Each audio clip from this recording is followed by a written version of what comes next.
In the heart of Veridale, the city seemed to pulse with an unspoken danger. Neon lights flickered above the cracked streets, casting long, jagged shadows that moved like living things. Few knew that beneath the surface, the city was a battleground, an endless war fought not by men, but by packs of werewolves. These weren't creatures of myth, slinking through forests on moonlit nights. They were organized gangs, vicious, ruthless, and terrifyingly intelligent. They controlled the underworld with tooth and claw, carving the city into territories of blood and power.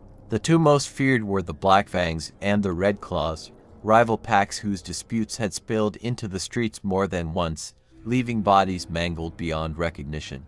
Both groups had ancient roots stretching back to a time when the city was just a small, forgotten village, when curses were cast by moonlight and the transformation was still seen as a gift from the gods. For years, they had kept the balance of power delicately tipped, each respecting the other's territory.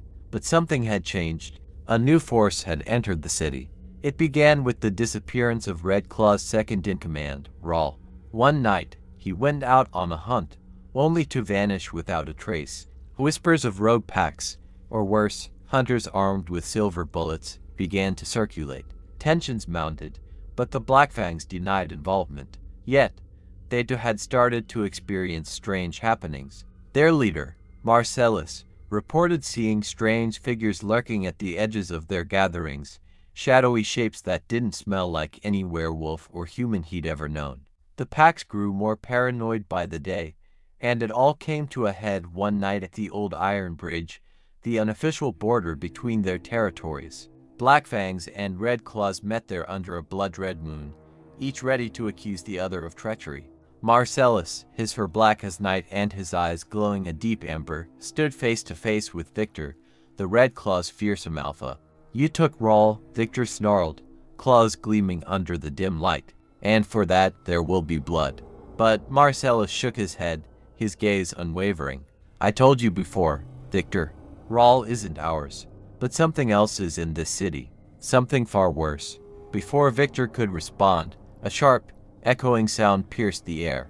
Both alphas froze, the scent of blood thickening. From the shadows, a figure emerged, human-like, yet wrong. Its eyes glowed a sickly green, and its skin seemed to ripple unnaturally, as though something within struggled to break free. It spoke in a voice that grated like metal on stone. "You've all been blind. This city doesn't belong to you anymore." Suddenly, the figure convulsed, bones cracking and shifting, its skin splitting apart to reveal something monstrous beneath the twisted form of a wolf, but unlike any they had seen before. It was something ancient, something primal and evil, exuding an aura of corruption. The alphas growled in unison and lunged at the creature, but it moved with unnatural speed, dodging their attacks as though anticipating their every move. In seconds, chaos erupted. The werewolves attacked from all sides, but the creature was unstoppable, tearing through them with ease, its laugh echoing in the night like a demonic chorus. Both Marcellus and Victor realized too late that they had been outmatched. Whatever this thing was, it wasn't just a rogue werewolf or an enemy gang member. It was something entirely new, something that fed on both packs' rivalries, and now it was growing stronger. As they lay battered and bleeding, the creature leaned over them, its fang grin dripping with malice. "You've all been so busy tearing each other apart that you never noticed us. We've been here all along, watching, waiting. The city doesn't belong to the werewolves anymore. It belongs to us." And with that, it vanished into the night, leaving only the echoes of its laughter and the dying moans of those it had torn apart. The alphas, barely alive, looked at each other, their ancient rivalry meaningless in the face of this new horror. Something had gone wrong. Something had slipped into Veridale under their noses, and now it was spreading. They were no longer the predators. They were prey, and whatever hunted them had only just begun. The end was not in sight, but it had begun. In the days that followed, Veridale changed in ways no one could have predicted. It wasn't the usual decay of a city plagued by crime and corruption. Something far more sinister had taken root. Darkened alleys seemed to stretch deeper, shadows lingered longer, and an unnatural chill settled into the air, even during daylight. People whispered of disappearances, whole blocks of residents vanishing without a trace, while others spoke of seeing things in the corners of their vision that didn't belong. The werewolves had gone into hiding. The packs, once proud, ruling the underworld with unchecked ferocity, were now scattered, reduced to frightened groups huddling in the darkest recesses of the city. Marcellus and Victor, despite their centuries-old feud, had formed an uneasy alliance, but even together, they could feel the looming presence of something far more ancient and malevolent than themselves. "What are we dealing with?" Victor grumbled, pacing in the depths of an abandoned subway tunnel where they now hid. His once imposing form was marred by the injuries from the last fight, his fur patchy, his muscles taut with tension. Marcellus stared at the damp concrete floor, his mind racing. "I've seen stories, heard whispers from the old country, creatures that fed on chaos, that thrived in the spaces between things. I thought they were just myths." Victor snarled, baring his fangs. "Not myths. Not anymore." Just then, a low growl echoed through the tunnel, making both alphas tense. From the darkness emerged a figure, Lara, one of the few survivors of the Black Fangs. She limped forward, her once proud golden fur matted with blood. "They're moving again," she rasped, her voice a mixture of pain and exhaustion. "I barely escaped. Something else is hunting now. Not like before." Marcellus rushed to her side, but before he could ask what she meant, another voice echoed through the tunnel, cold and emotionless. "It's no use running." Out of the shadows stepped a man, his face obscured by a hood, but his eyes gleaming with the same unnatural green that had marked the creature from the bridge. Behind him, more figures began to materialize, their forms shifting between human and something far more grotesque. It was as if the very essence of nightmares had taken shape and was now walking the streets of Veridale. Marcellus bared his teeth, ready to lunge, but Victor held him back. "Wait," Victor hissed. "This isn't the time." The hooded figure laughed, a chilling sound that echoed in the tunnel. "Wise choice," he said, his voice like nails on a chalkboard. "We don't want to kill you. Not yet." Lara coughed weakly, her breath shallow. "What do you want?" she managed to choke out. The man smiled, though it held no warmth. "What we want has already begun. You see, Veridale is more than just a city. It's a gateway." "A gateway?" Marcellus growled. "To what?" The man tilted his head, as if amused by the ignorance of the werewolves before him. "To them," he whispered, "the things that dwell beyond. The things that hunger for this world and all its life. You've opened the door for them with your endless bloodshed, your wars. Now, they're coming through." The air in the tunnel grew thicker, and the sound of distant howls filled the air.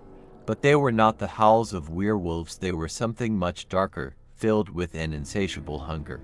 "They will consume everything," the man continued, stepping closer. "Not just you, but all who walk these streets. You're nothing more than cattle to them. But don't worry. They like to play with their food before they devour it." Victor snarled, his claws extending, but before he could move, the man raised his hand. Instantly, Victor's body convulsed, his muscles locking as though invisible chains had seized him. Marcellus rushed forward, but he too was held back by the same unseen force. "You still don't understand, do you?" the man whispered, stepping so close that both alphas could smell the rot on his breath. "This isn't just a fight for territory anymore. It's a fight for survival, and you're already losing." Then, with a final sneer, he stepped back into the shadows, his form and the others with him dissolving like mist in the wind. The pressure holding Marcellus and Victor vanished, and they collapsed to the ground, gasping for air. "We need to find out what these things are," Marcellus muttered through clenched teeth, struggling to regain his composure. "Before they kill us all."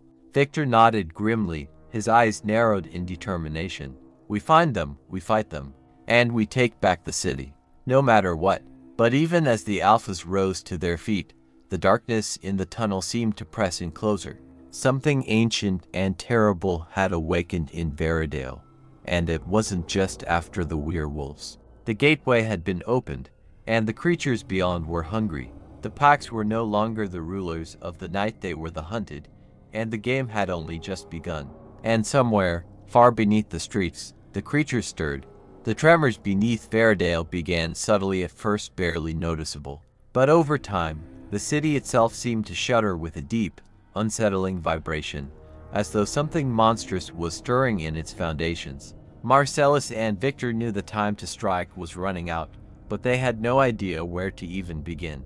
The streets they once ruled had become a labyrinth of fear, the invisible lines between their packs' territories now blurred by the sinister presence creeping into every corner of the city. The uneasy alliance between the Black Fangs and Red Claws had forced them into makeshift headquarters in the forgotten places of Veridale, abandoned subway stations, crumbling factories, and long-abandoned shelters beneath the city streets. Here, their remaining forces regrouped, licking their wounds, and trying to piece together what little they knew about their new enemies. But it wasn't enough. "You've got something, don't you?" Victor asked, his voice a low growl. He stood in the shadowy confines of an old, dusty warehouse, glaring at Marcellus, who had been deep in conversation with an unlikely ally. "She says she does," Marcellus muttered, glancing toward a woman draped in dark robes standing beside him. Her name was Evelyn, a witch who had once dealt with both packs in secret, offering spells and charms in exchange for protection. Now, she was their only source of information on the horrors they faced. Evelyn stepped forward, her face half hidden by a hood. Her voice was a quiet murmur, yet it carried the weight of ancient knowledge. "What you're dealing with are the hounds of Takaros," she explained. "They are not of this world. They come from beyond the veil, the place between life and death, where the boundaries of reality grow thin. Something has drawn them here." "And what exactly has drawn them?"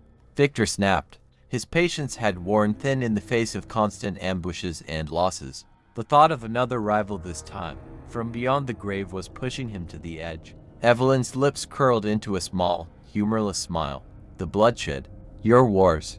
You didn't just fight over territory, you fed them with your rage. Every death, every act of violence, each one left cracks in the fabric between our world and theirs. Now, the veil has thinned, and the hounds have found a way in." Marcellus cursed under his breath. "And you knew this?" "I suspected," Evelyn admitted, "but the hounds aren't the worst of it. They are the scouts. The true danger lies in what's coming after them." A cold silence fell over the group. Both alphas exchanged uneasy glances, knowing that if the hounds were merely scouts, they hadn't yet seen the true terror that lay beyond. "What's coming, then?" Victor demanded. Evelyn's voice lowered, almost to a whisper. "The beasts of Takaros. They are ancient entities older than this city, older than the earth itself. They consume everything flesh, bone, soul. Once they're fully in our world, nothing can stop them. So we're just supposed to wait for these things to kill us all." Victor growled, his claws digging into the concrete beneath him. "No," Evelyn replied, her eyes sharp. "There is a way to close the veil, but it requires a sacrifice. A powerful one." Marcellus narrowed his gaze. "What kind of sacrifice?" "The blood of the pack alphas," Evelyn said coldly. "Both of you. The hounds entered through the cracks your wars created. Your deaths could seal them." The warehouse fell into a tense silence. Victor's eyes flared with rage, and Marcellus clenched his fists, trying to hold back the snarl that was rising in his throat. The idea of sacrificing themselves was almost laughable after everything they had fought for, after centuries of rivalry and power. "No," Victor spat, stepping forward. "There's another way. There has to be." Evelyn shook her head. "There isn't. The ritual requires the blood of those responsible for the opening. Without it, the veil will continue to weaken until the beasts consume your world." Before either alpha could argue, a sharp sound echoed from the depths of the warehouse, a low, guttural growl that made the walls tremble. Marcellus and Victor immediately tensed, their instincts telling them what was coming. The hounds had found them. Evelyn moved quickly, drawing a protective circle in the dust with a piece of chalk, whispering incantations under her breath. But before she could finish, the ceiling above them exploded, debris raining down as three monstrous figures leapt into the room. Hounds, their grotesque bodies a sickening fusion of wolves and something far darker, with glowing green eyes that burned with hunger. Marcellus and Victor wasted no time, launching themselves at the creatures, their claws and teeth meeting fur and flesh in a violent clash. The hounds were fast, but the alphas were faster, their movements honed by centuries of battle. But no matter how many times they tore into the hounds, the creatures seemed to heal almost instantly, their bodies reforming with each strike. "We can't keep this up," Marcellus shouted as he dodged a swipe from one of the hounds, narrowly avoiding a set of razor-sharp teeth. Evelyn, still chanting her spells, looked up in desperation. The sacrifice, there's no other way. But Victor wasn't listening. He lunged at the nearest hound, sinking his claws into its throat and ripping it apart with a ferocity that even surprised Marcellus. The creature's body hit the ground, momentarily motionless, but then, with a sickening crack, it began to reassemble itself. "No," Victor growled through gritted teeth. "There has to be another way. We're not dying for them." But as the hounds regrouped, their snarls echoing through the ruined warehouse, Marcellus felt the weight of Evelyn's words settling deep within him. He knew the truth, even if Victor refused to admit it. Their rivalry, their endless thirst for dominance, had brought this upon the city. And now, their survival depended on a choice neither of them wanted to make. With the hounds closing in, Marcellus glanced at Victor, their eyes meeting for a brief, tense moment. There was no time left.